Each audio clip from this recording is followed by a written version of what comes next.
Saudações para você, aluno da Escola Estadual Jânio Assis Peixoto. Sou o professor Dr. Rinaldo, professor de redação e produção de texto, tá? Produção de texto dos primeiros anos aí e redação para os alunos do segundo e terceiro. Então, são matérias similares, o que muda muitos alunos se perguntam, né? Terceiro ano, professor, é a mesma aula do terceiro ano é a mesma do primeiro? Não. A explicação, o conceito é o mesmo, tá bom? Mas a metodologia, o grau de exigência do terceiro ano, por exemplo, é maior do que o primeiro ano. Mas os conceitos gerais, eles passam por todas as disciplinas. E o tema da aula de hoje é dissertação, tá? Diferenciar a dissertação argumentativa da expositiva. Ambas são tipos de redações que são usadas no Enem, usadas no vestibular, mas que têm estratégias diferentes. Então, nosso objetivo da aula hoje é conhecer o que é, os tipos, tá bom? E tentar propor a você aí um exercício de redação ou expositiva ou argumentativa, tá? Uma dissertação. Lembrando que a dissertação, né, como conceito, é sempre um ponto de vista sobre algo e vamos à diferenciação, né? Dissertação, ponto de vista sobre algo no campo do conhecimento, no campo da doutrina. O que é a dissertação argumentativa, qual a diferença da argumentativa para a expositiva?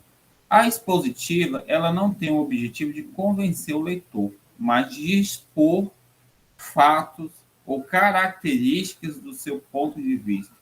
Então, exemplo, violência contra a mulher.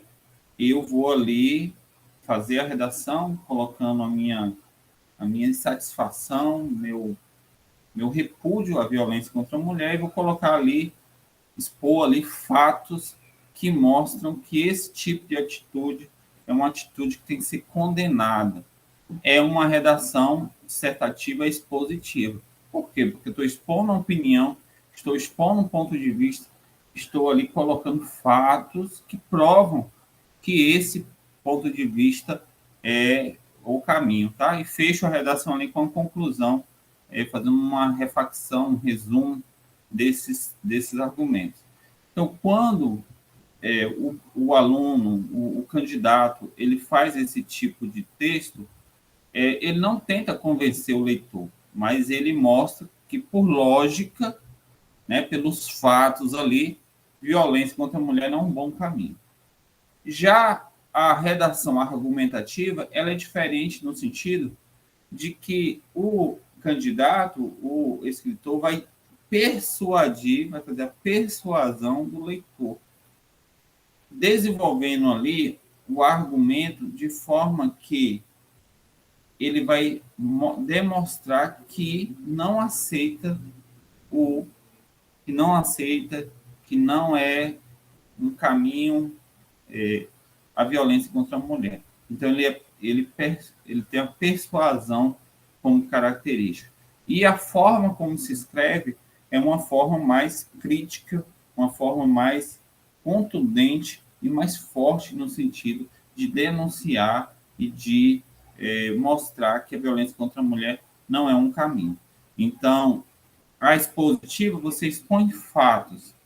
A argumentativa, você traz argumentos usando até a primeira pessoa, em alguns casos, mas convencendo esse leitor de que a violência contra a mulher, né, esse ponto de vista, deve ser evitado. Então, são tipos de dissertação diferentes.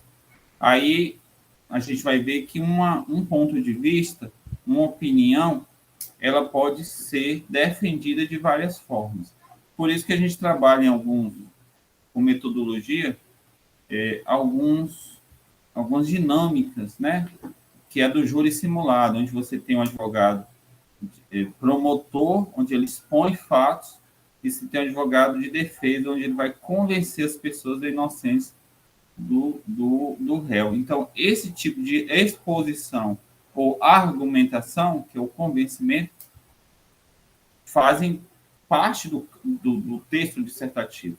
E você deve dominar as duas, tá? Professor, qual é o melhor caminho? Eu defender sem persuadir ou com persuasão? Então, isso aí depende muito da sua tipologia de texto, depende da sua característica, tá? Da forma da escrita. E aí eu tive uma experiência agora que foi ajudar algumas alunas, né? Dando ali dicas sobre, já que o Enem foi agora, né? Nesse final de semana. E ali eu percebi que as alunas queriam que a gente desse a aula pronta, né? E aí existe esse fenômeno. O texto, não existe modelos de texto para se fazer no Enem. O texto, ele é singular. O texto que você produz, a forma que você escreve é única. Então, nenhum professor vai estar certo em dizer para você, faça a dissertação argumentativa ou faça a expositiva, não. O argumento depende da sua escrita. Então, você tem que desenvolver o seu timbre literário, o seu timbre léxico. O que é isso, professor? Timbre léxico? É a sua forma individual de escrita. Então, como é que se faz isso? Escrevendo, produzindo. E como exercício para hoje, a gente vai pedir para você fazer uma redação sobre a importância da literatura na sociedade contemporânea. Ou seja, qual a importância do ato de ler? Qual a importância de se ler jornais? E quando a gente fala literatura, é porque no jornal tem as crônicas, tá? Que são textos pequenos. Literatura é você ler romances, é você ler livros policiais, né? Suspenses. Então, a leitura, qual a importância dela para a formação de um cidadão hoje, ou de uma criança? Então, existem vários caminhos aí, vários delimites para o tempo. Então, você vai escolher um e vai estar produzindo, tá bom? Para a gente estar corrigindo. Um abraço aí do professor Dr. Reinaldo, segue aí os conceitos de aula, os aspectos de aula e as atividades que é essa redação de 30, 40 linhas. Um abraço, professor Dr. Reinaldo, felicidades para você. Vou encerrar com oração, tá? Deus abençoe a cada aluno, que possam não querer redações prontas, mas, Senhor, desenvolver os seus timbres textuais para que possam ir bem, não só, Deus, no vestibular, no Enem, mas em todos os segmentos da sua vida. Abençoa, seja cada um que nós oramos em nome do Senhor Jesus.